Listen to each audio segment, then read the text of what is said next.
Welcome, everyone, to the Trailblazing Leaders podcast.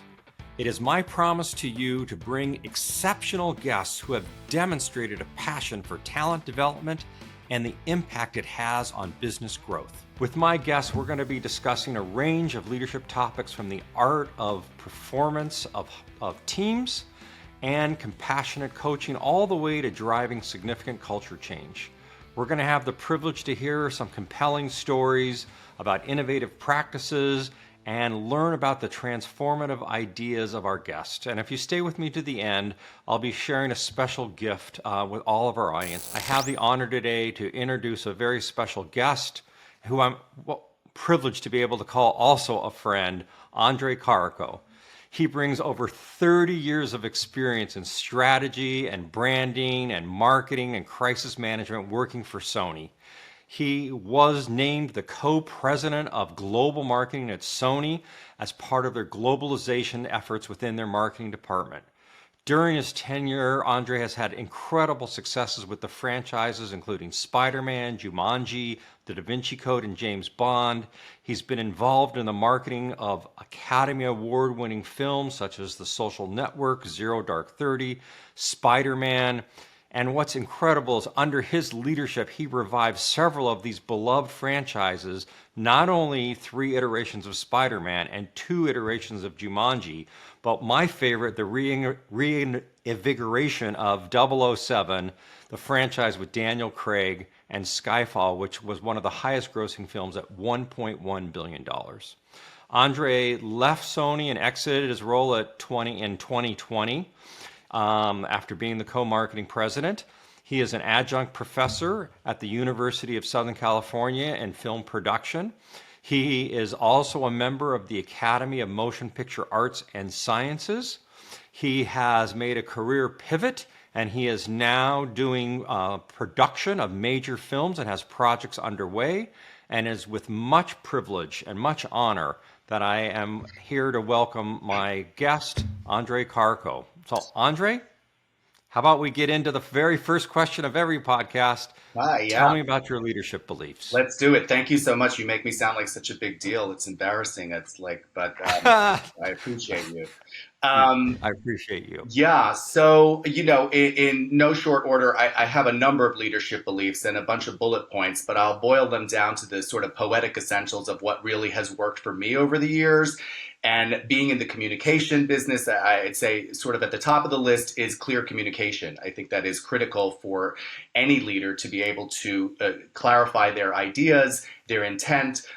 With that comes a sense of self-awareness and emotional sort of intelligence. I think that's critical for leaders to really excel. At least for me, it has worked to be able to understand sort of my own sort of emotional well-being and self-awareness, as well as those and points of views of others. Certainly with that comes an ability to, to listen. I think listening is a skill set that is sometimes not necessarily applied as best it can be. I've been guilty myself of sort of over talking and over communicating, thinking, my voice is the one that matters most in the room, when that's not always the case. And listening really allows a great deal of opportunity to come to the forefront in terms of creativity and integrity and so on and so forth. Of course, we talk about it a lot, but diversity really does matter at reflecting the world we live in. I think it's not only good for business, it's the right thing to do. And so reflecting that in my leadership has been a joy. In fact, at Sony, we were able to develop an intersectional team that really specifically works on marketing to underprivileged or teams that, rather communities that are not necessarily reached as frequently as the overarching consumer.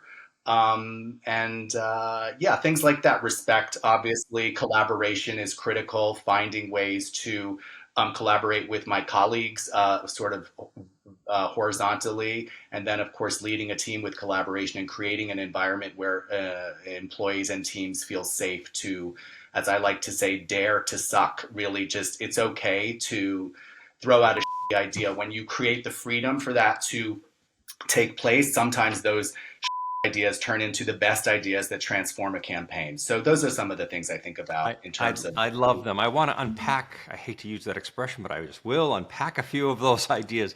One is, how do you listen?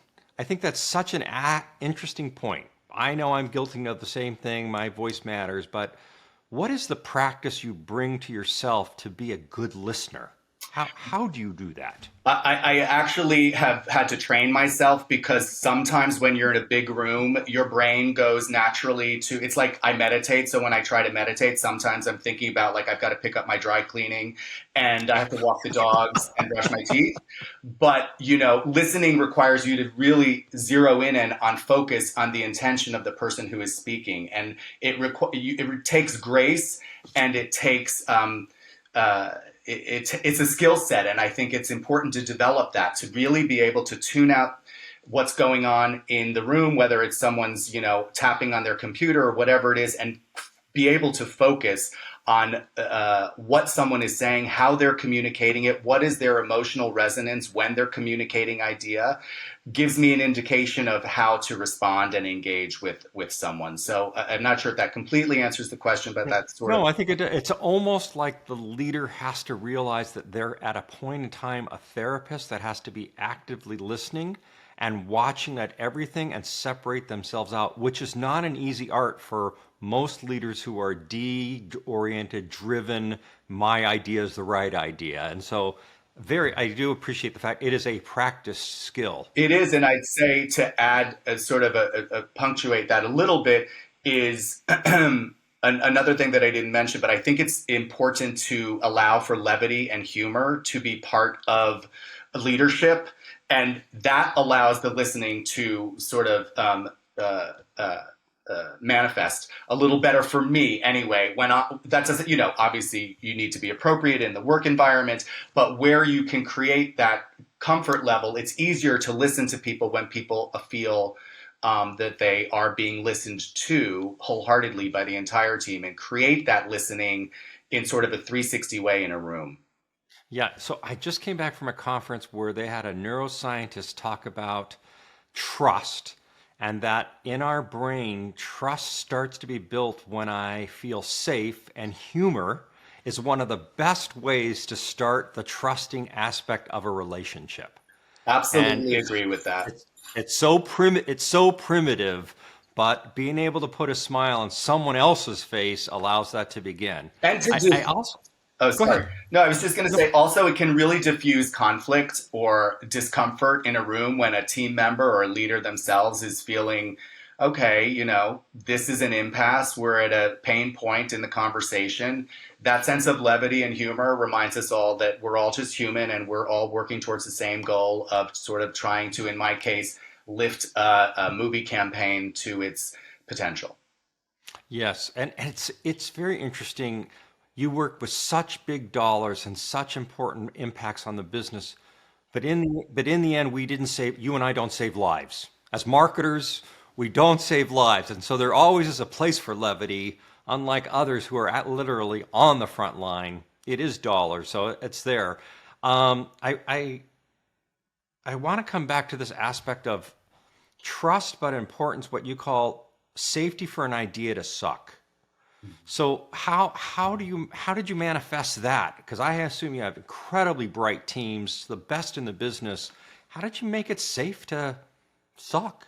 When you have a team that consists of creatives and publicity executives and digital marketing rock stars and media folk and strategists and research teams and all of those and intersectional experts as well, that is a diverse group of people with different points of view who are coming to the game sort of through their lens. And so when you get everyone on the same page of, okay, this is a safe room, we're going to have fun. Let's make this joyful and see what can come of it. And I think you said it, and you're exactly right. We're not doctors. We aren't saving lives. The movie business and marketing is such a creative space. And while ego gets in the way, and everybody's got one, including me, and all of that, when you create a space for people to say, "All right, you know what? He made it safe for me to say what I'm thinking, but I kind of am afraid to say." when you take away that veil and someone has the freedom to say, okay, I'm going to throw out my idea, and they do, you applaud them. You get right on, Bob. That was an excellent idea, and we're going to make it better because Sandy has a way to complement what you just said, and she's going to take a kernel of your truth and add on to that, and then sooner or later, 9 times out of 10, you left that room with like a roadmap to sort of maybe a campaign initiative, a tactic, whatever, what have you. But I think sort of stating it and even being part and parcel of it and saying, you know what, I'm the leader in this room. I have a idea. Let me throw it out. I'm going to dare to suck. Tell me what you think, and cross my fingers and hope that it lands. And if it doesn't, that's okay too. So I'm going to ask for a story in this. Did you start your meetings and set the tone when we were having these important brainstorm meetings? Say, hey guys, let me just set the agenda or set the tone. That this is a safe place. Was that how you would begin a meeting? Or could you tell me a story about, hey, when you used that methodology, what resulted from it? Okay. So, well, let me give you one example. A few years back, as you'll recall, there was a movie called Once Upon a Time in Hollywood that Quentin Tarantino directed, with arguably the 2 biggest stars in the world, Brad Pitt and Leonardo DiCaprio. And so that was a huge opportunity for everyone in town, and certainly Sony. We ultimately end up getting the business, which was an extraordinary feather in Sony's cap, and I'll bet you anything he's going to make his next movie with them. And so Godspeed. I hope that happens. But what we needed to do was figure out what is the best way to get everybody in a room that is a stakeholder, whether it's, all the teams that are going to have a place to present a position that is going to speak to Quentin Tarantino, who's a brilliant auteur who has a very specific idea in this title, Once Upon a Time in Hollywood, none of which we had read the script, but we had, some of us, but most people in the room did not have the privilege of reading the script. And we had to really invent a strategy to get the business. And that meant getting everyone in a room and creating a template for him to leave the room saying, Sony's my home. Sony is the place that I want to make this movie. And we were up against all the other studios in town, as you can imagine, who were willing to underwrite this extraordinary production and his 9th film. So creative, publicity, digital, media, all of those folks were going to have a say. Music team, Sony Music obviously was going to be involved, and it was really going to be sort of a 360 under the Sony umbrella of folks that were going to have to tap into this feature because it was so important to us. And so that meant designing the room a certain way. Well, the creatives had a point of view. The music folks had a point of view. The publicity team had a point of view. But we were sort of like grabbing at straws because only a handful of people had read the script. And we had to speak to Quentin in a way that he was going to say, I understand that they get me. They really get me. And so people dared to suck by way of saying, well, what if we play these songs that Quentin grew up with? And so that person went down the rabbit hole, and we started listening to music in the room. And we started saying, okay, you're the music expert. We don't know ultimately what he's going to have in the movie. It's early days. We just hope to get this business. But so we would workshop, and people would throw out musical cues, and it was sort of that fun environment. The publicity people were talking about, oh, the film festivals, is this a Cannes Film Festival opportunity? You're putting the cart before the horse. Ultimately, we ended up going to the Cannes Film Festival, which was a risk in and of itself because the movie didn't come out for 2 or 3 months later. And so, that's a big risk.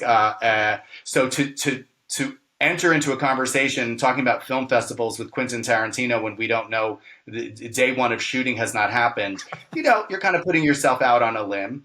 Of course, the creatives had a point of view, again, is sort of empowered by some of us that had read the script, but it was a crapshoot. But anyway, the long story longer is just to say that everyone came and put their game face on and said, I'm not sure if this is going to work. Let's figure it out. Let's workshop it with the people who have read the script and come to a conclusion that feels like, okay, he's going to walk into this room. He's going to see every digital board covered with art from the 60s and 70s of that era that was about the movie business. I mean, he made a movie where a lot of it is two guys talking, but it's taking place on sets of movies. We had to get really creative about like creating that environment, even having inspiration from the era of advertising at the time. You know, you're a Mad Men yourself, you know, yes. Coca-Cola and all the brands. What did they look like in the late 60s, right? Yes. At the turn of a critical moment in the movie business when things were really shifting from the late 60s into the 70s, the cultural revolution. How do we explore the cultural moment that was happening in the world that Quentin's going to walk in and say, oh, okay, they get it. They are paying attention to what matters to me. And so it was a dynamic setting, and it was a opportunity for people to really like some of the younger people who were like, well, wait a second, I was born in 1997, so I'm not really sure what's going on here. But by the way, that person might have a really interesting digital idea that they can bring to it and find a way to say, well, you know what would be really cool? You know, I was born in 1997, but I think it would be so cool if Quentin Tarantino hosted a night of movies from the late 60s. Like if he hosted on TMC, if there was like, you know, a programming where movies that were late 60s, early 70s, you know, became a juggernaut for the campaign and things like that. And so any movie has its dare to suck moments, but that's just one example of creating a safe space for people to throw out ideas, some of which went by the wayside and others that created an opportunity for us to land the movie and ended up having a tremendous campaign and in fact winning a couple Academy Awards as well. Congratulations. So, I do want to have one more question on this, and we'll move on, Andre, which is, how did you get team consensus? What is the method where, you know, you've got a lot of ideas, especially on that one, there were probably hundreds and hundreds. Who makes the final decision, or how do you allow the team to say, this will be the risk decisions we're going to make? How do you get to that? Yeah, I think it's, you know, everyone has to bring each individual team lead has to sort of use their expertise to say, I believe this is what the best path forward. However, at the end of the day, it's up to people like me and my bosses to really be the decision makers and say, okay, this is what we're doing. This is the path forward. And we're going to, you know, some of it might be risky. But at the end of the day, someone has to be accountable and responsible for making a decision. And I think that's what team leads look to their leadership to say, okay, you know, I may not agree with that. I think that path is tricky because we're going to have to pivot eventually or what have you. But that is a heavy load to bear when you're making big decisions like, is this the right release date for the movie? Is, you know, if we're going to the Cannes Film Festival, that means we're getting reviewed. Are the reviews going to kill us or lift us up? You know, is this the right creative direction? Is it going to create controversy that we don't want out in the world? These are all decisions that factor in. There's so many moving parts when you're talking about a movie campaign and all those departments. What is the right time to elevate a media moment? Should we take advantage of a Super Bowl spot, or is that just a waste of money? Because it's so expensive, and $7 million is their return on investment isn't going to be there for a specific title. Can you offset costs with sponsorships? Is there a way to think? You know, one of my bosses had a saying that I thought that has become a motto for me as well, which is to be creatively reckless and fiscally responsible, and that really stuck with me. It is a great one because it means, you know what, go big and go big or go home. Have really big ideas, and then if you have to hone them in, or you have to find partners that can offset costs through sponsorship dollars and other media opportunities, then that's awesome. And that's a new way of thinking. The leadership at Sony was really fiscally responsible and served them all incredibly well. So I'm really proud of all the work my colleagues over there are still doing. So to me, Andre, it feels like you have always been having to blaze a new trail. every movie is kind of like trailblazing because you're having to make these risk decisions with unknowns, even though you have years and decades of experience. How do you deal with the trailblazing? Is it, hey, I've made the decision, or I'm a consensus? I really believe in consensus. Where does that aspect come in your mindset as a leader with such big dollars on the table? Yeah, I mean, every movie is really its own brand. I mean, one size doesn't fit all in the movie business. It's not like nothing against toothpaste. Toothpaste matters too. And, you always want to find the emotional core and connection to the consumer.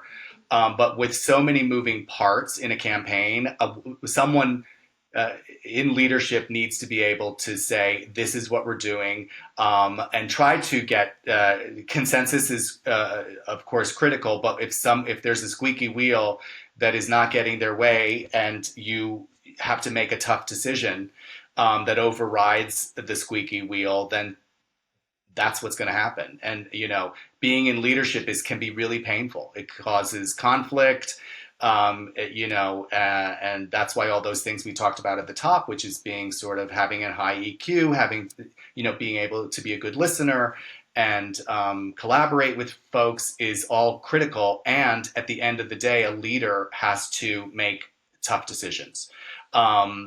As led by experts in their field. So when I was transitioning from publicity, which I ran the publicity department for like 10 years, into marketing, I really there was an insecurity in me that was innate about sort of my abilities. And I came from the world of publicity, which is very detail oriented. The devil is always in the details of so many parts of our business, but certainly publicity.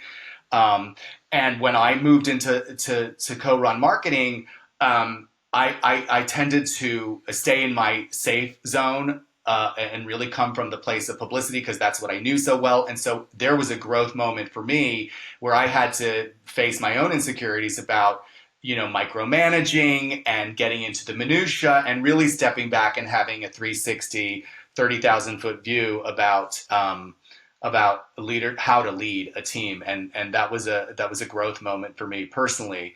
And so, it just takes massaging and getting used to, and then you find your rhythm, and hopefully you've created a sense of community with your team. I mean, these are people just like you in your career for so many years. We spend more time, often 8, 10, 12, 15, 16 hours with these people. I mean, I think it's really important to dedicate time to developing these relationships with your colleagues. And that doesn't mean breakfast, lunch, and dinner, although that could be the case. But it does mean finding a sense of community and relatability. And that is how leading and laddering up to consensus, it makes things easier when you have to have those tough conversations, or getting the leadership above yourself to buy into a conceit or a concept. I want to first thank you for being so vulnerable about your own experience as you pivoted from PR to marketing, and that you had to learn to let go. And I'd like to just conclude with a bow, if we could. There are up and coming leaders behind us. Not that we're done. We have lots of experience and time ahead of us, we hope. But more importantly, there's wisdom that we've gained of what was and what is ahead of us, and how different the world is than just 10 years ago, 5 years ago. Maybe you could summarize to those coming up about, if there are 3 to 5 things you think about to be a trailblazer in the future. Let's give them a final bow, Andre, about, here's my words of the wise to those coming behind me. Yeah, I would say embrace innovation. I think it's really important to be open to new ideas because they'll just be coming. They'll continue to come. And a good leader that's coming up really needs to be adaptable, and accept the failures that are coming as well, because they are coming. So do it with grace and move on and take it as a learning sort of moment. And I can't stress enough empathy. I think the return on investment in being empathetic, and finding a sense of relatability with your teammates and colleagues is critical.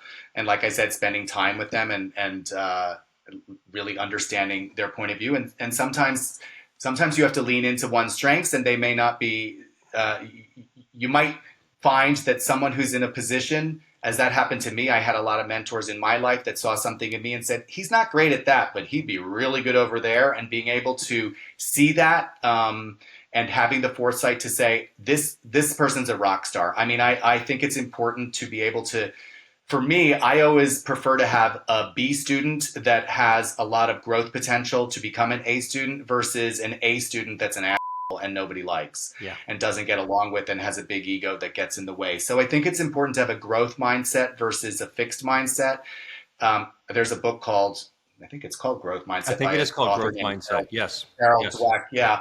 And, the fixed mindset is like, this is how we do things and we will always do things this way. And that is my comfort level. And I've been here for 10, 15, 20 years and I'm not interested in evolving. But we live in a global world now where, certainly in the movie business, had to really consider how to evolve our business to really consider that China and Asia and LATAM and the rest of the world, there were real financial opportunities there. And how do we use a growth mindset as a leader to lean into new opportunities? And then, of course, as I was saying, I think really leaders need to reflect the world around them. Again, it's good for business and it's the right thing to do. When we have And I grew out of this as well. I was a little blind to it myself, but I think it's so important and it's so good for business to have a diverse